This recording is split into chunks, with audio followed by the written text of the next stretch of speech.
This conference will now be recorded. Hey, everybody, this is Tammy with the Safe Space podcast, and I always like to bring you interesting individuals with a backstory, people that are out there getting it done, even though times are very perilous right now. We've got an advisor here out in exactly what city are you located in, Paul? Are you in actual Atlanta, or are you in a little suburb, or where are you? Yes. I'm in Stockbridge, Georgia, which is south of Atlanta. It's metropolitan Atlanta is also, but it's in Stockbridge, just south of the city, about a half hour south. That place has really grown, that whole area there. I know It you've probably it's exploded, huh? it It's like, it has exploded big time, big time. I've uh, been here quite a while, so yeah. and I'm hoping that you didn't get too many Californians in the mix, but hey, every everybody's got to do their fair share of all the refugees, right? So anyway, Absolutely. we're talking to Paul Hubbard with the three on it because he has a dynasty going there. Tell me, is there a four? Is there a Paul Hubbard four? There's not a fourth. We decided we'd Stop at not three. extend it. Absolutely. Stop at three. Too many Pauls in the family. Okay. There you Well, go. Paul, you are a longtime retirement advisor. You have an interesting background before that, and as if you go into safemoneytrends.com, Mhm. you can see Paul's bio there. He has some pretty impressive credentials, and that and $5 will get you a cup of coffee, right? So There tell you us go. about your background, what got you into financial services, and a little bit about who you are and why you do what you do. Mhm. Well, I've been in financial services since 1985.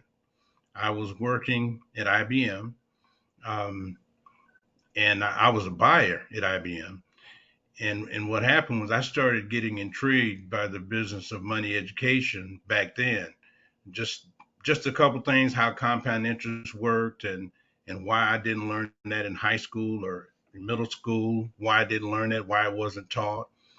And I said, well, hey, if I don't know it, there's probably a lot of other people that don't know it too. And so that kind of got me uh, rolling with financial services. It really got me interested, and it really bugged me that a lot of people didn't know. And I know if people didn't know anything about how money works and how the rulers, how they could compound interest could grow their money, and how debt is like quicksand.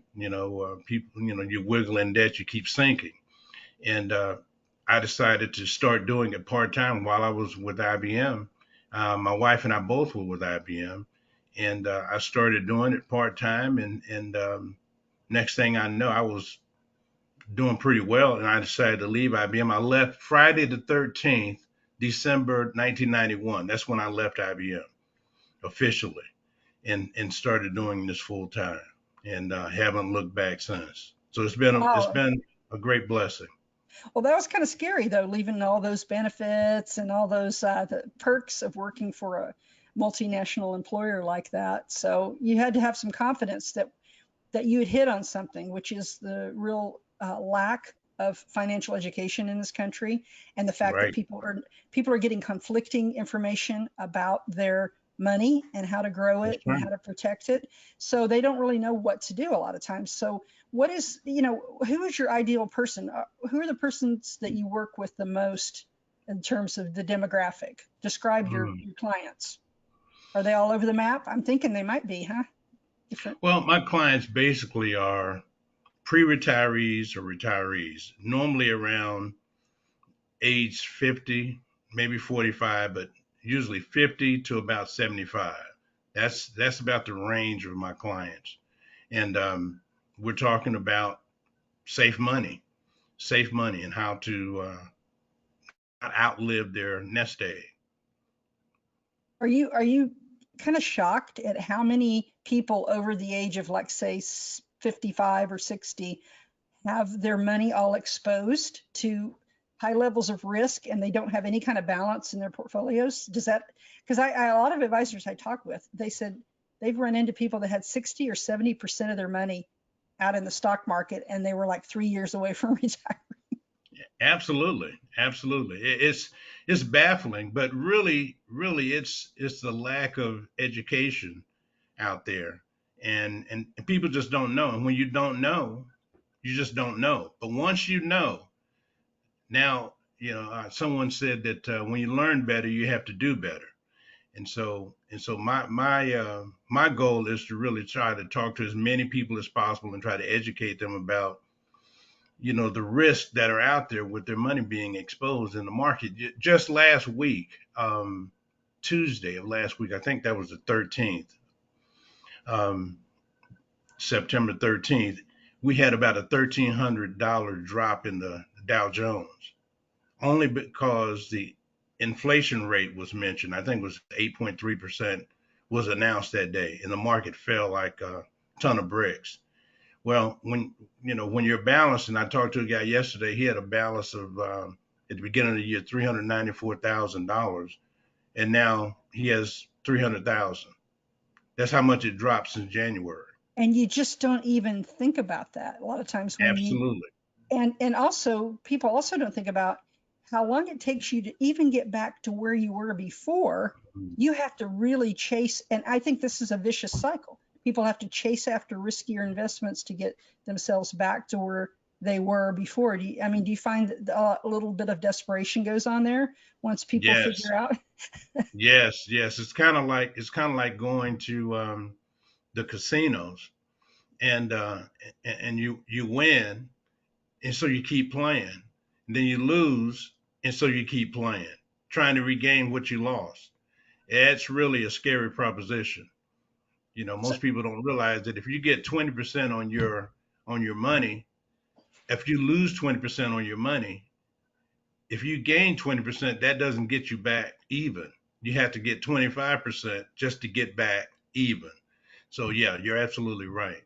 so what are seniors telling you? Like, what is their number one concern that they're voicing to you? Is it the fact that they're worried about running out of money, or is it the fact that they're concerned about their health and potential issues? Because another thing people don't always know is that Medicare doesn't pay for everything, and then they're True. shocked. So what do they say to you when you first meet with your clients? What are they looking for? The number one thing that they're concerned about really is outliving their money, running out of money during retirement. I normally tell people that there's a big difference in running out of money and being 40 years old or 35 years old, and running out of money and being 75, 80, 85 years old. Huge difference. And so that's what they're concerned about, running out of money. Also, long-term care. That's probably second place up there. How they can afford long-term care, and then can they even qualify based on their health conditions? Because the older we get, our check engine lights come on, and we have to make sure that we go to the doctor and take care of I those like kind of that. things. Check engine lights. And you know how good people are at ignoring those, though, don't you? I have some Absolutely. mechanic friends. They'll ask how long has this light been on? I don't know, a year, 2 years. I don't know. Yeah, you got to be True. a little more proactive than that. And during this very tumultuous economic environment that we're Hmm. experiencing here, do you think people have to be even more involved in managing their, a lot of people want to do it yourself, but I think you really, now more than ever, you need to partner with someone who specifically works in the area of retirement versus Hmm. accumulation. I mean, if you're, it's a totally different thing. So, I mean, Hmm. are you Hmm. seeing that people need to be a little bit more aware? Absolutely, and I agree with you. It's a totally different skill. I always tell my clients, I said, listen, accumulation of your nest egg is one skill, but then the other skill is the decumulation. In other words, being able to take money out. Now you have to live on the money that you saved over the last 40 years. That's a totally different skill.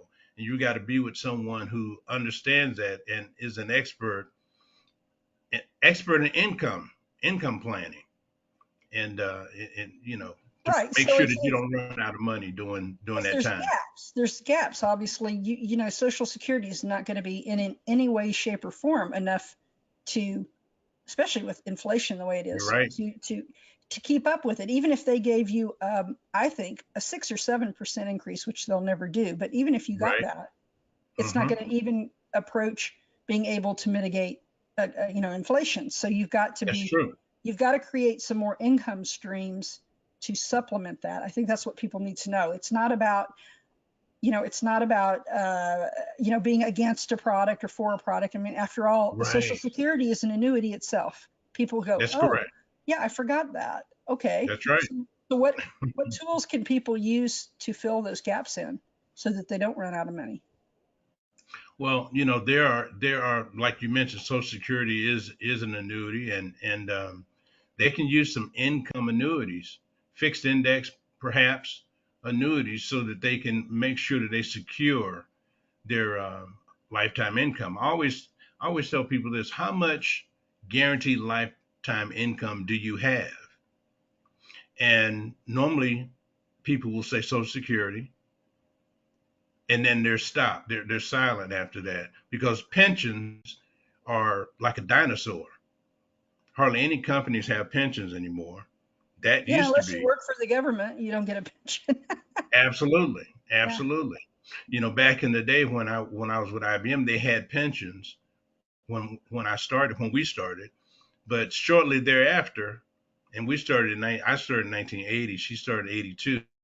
Shortly thereafter, pensions were eased out, and all of a sudden 401ks came into place. So, yeah, so the only other place really to do a guaranteed income would be an annuity, and I would say perhaps best a fixed index annuity or FIA. Right. And so those would be one way. And then there's other strategies you can use. Hmm. A lot of different Hmm. things that go into making sure your income lasts. Like, the old school, what, 3% or 4% rule Hmm. or whatever they Four tried to percent do, rule. that's really changed. And I don't think anybody's really going to be able to do that in the future. So Right. partnering with somebody like Paul is one way that you can figure out different approaches that will, make your money last longer so that you don't have to go become a Walmart greeter when you're 80. Oh my goodness. Go back to work. A Yeah. lot of people are finding they have to go back to work. Absolutely, absolutely. It's. I always say that a lot of those people that are working at Walmart as a greeter or Walgreens as a cashier that are like 70 years old. Some of them are doing it because they want to get out of the house and enjoy people, but that's not everybody. Some of those people are doing it because they need extra money, and they've put themselves in a situation, or really maybe the lack of knowledge that they ran out of money. So it's Exactly. extremely important.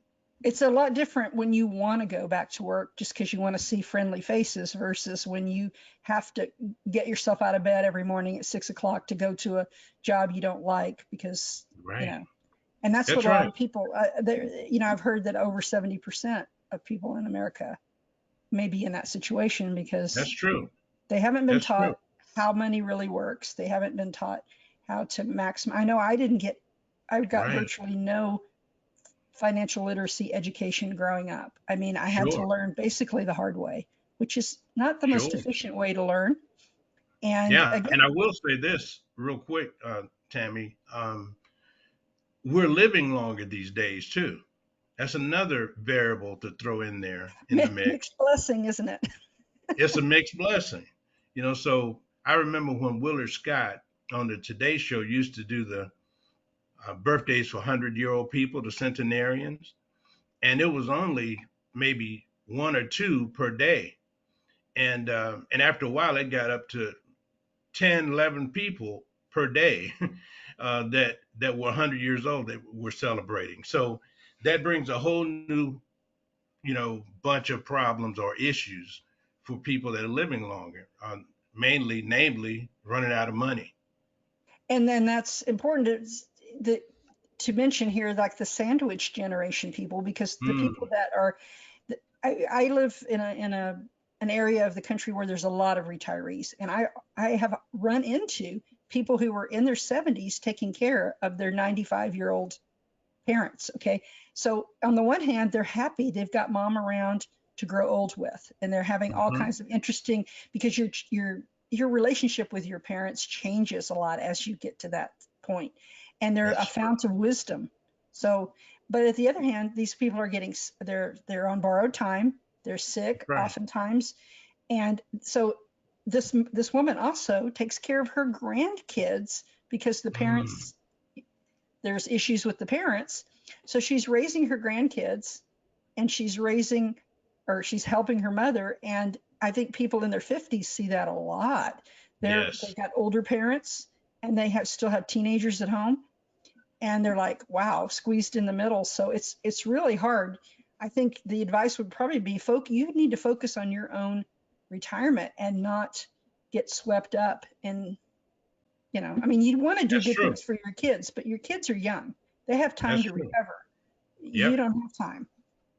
Is that absolutely. is that what you tell people? Because I Yeah, and a lot of it's economics too, because their parents, the 90-year-olds, don't have enough money to go to a assisted living facility or a place like that, or have someone come in, and so the daughter or the son is thrust into that role of a caregiver, and that's a whole nother experience right there. So yeah, it's Yeah, I know. Well, we just went through it with my parents and my sisters having to do that. So it can mm, have far-reaching, far-reaching consequences, which is another reason why I believe that waiting till 5 years before you retire to start planning is not a good idea. not And a good idea. I have one of my advisors says that as soon as you get your first paycheck, you Hmm. should be already in that, whether you're 20 or whether you're 40, you should be thinking, because you're going to need a lot more than you can ever imagine. I think the number one thing people do is underestimate the cost of things, and Absolutely. underestimate. I mean, it used to sound like a pie in the sky. If you Hmm. had 1.2 million, I'm going to have $1.2 million in my 401k. Well, maybe Hmm. not, but even if you do, is that going to be enough to go 30 or 40 years into retirement? Absolutely. Probably not. Absolutely. And one hospital stay could wipe that out,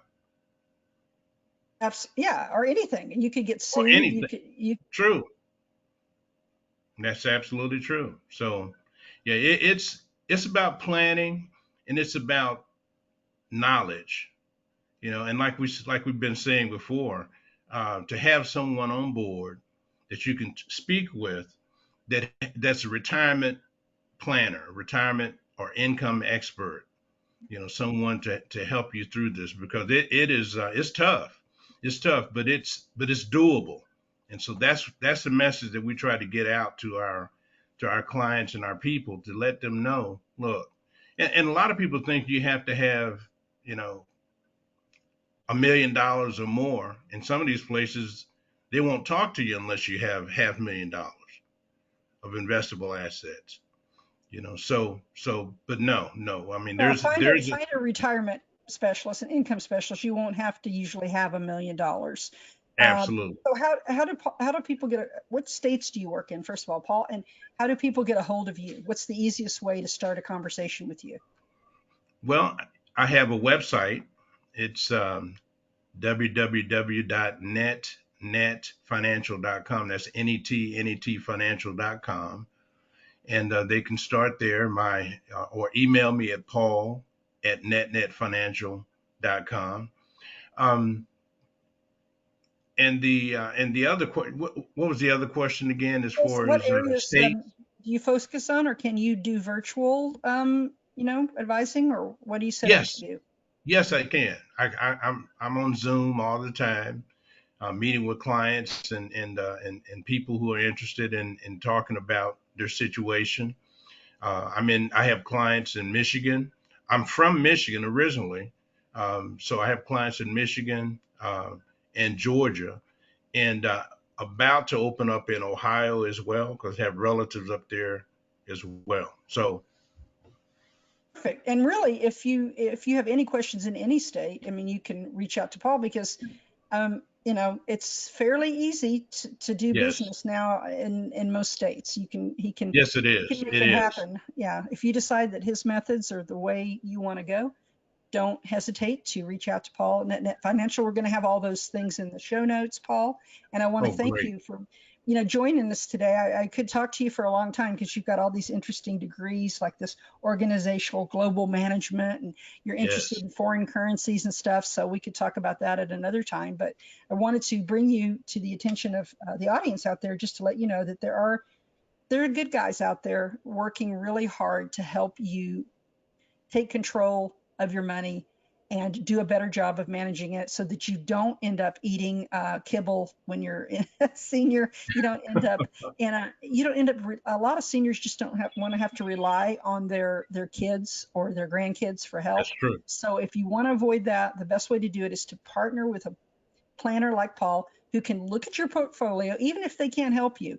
He can look at it and go, look, you might want to rethink this, and you may want to Absolutely. balance it. You may want to add this or that, and it can at least give you a second set of eyes to let you know if you're on the right track. So I appreciate Paul Hubbard III coming to visit with us today. And Paul, thank you for being a guest. Really appreciate it, and we will reconnect later on today Thank you probably. so And much, Tammy. I appreciate the time and appreciate the effort here. well, it's It's awesome. great. I'm really pleased to be able to present the 1 out of 100 advisors that actually is out there trying to do the right thing. And so take care, and I wish you the best, Paul. We will talk again. And for everybody else, again, we've been chatting with Paul Hubbard III here on Safe Space Podcast, that bringing you the interesting people all over the world. Paul's out again in the greater Atlanta area and is glad to help anyone 40 or over, or even younger. If you've got that mindset Yes, and you want some safe money advice, doesn't matter how old you are, it's never too young to start thinking about the future. So thanks a lot, Paul. Take absolutely. care of All yourself. right. Thank you.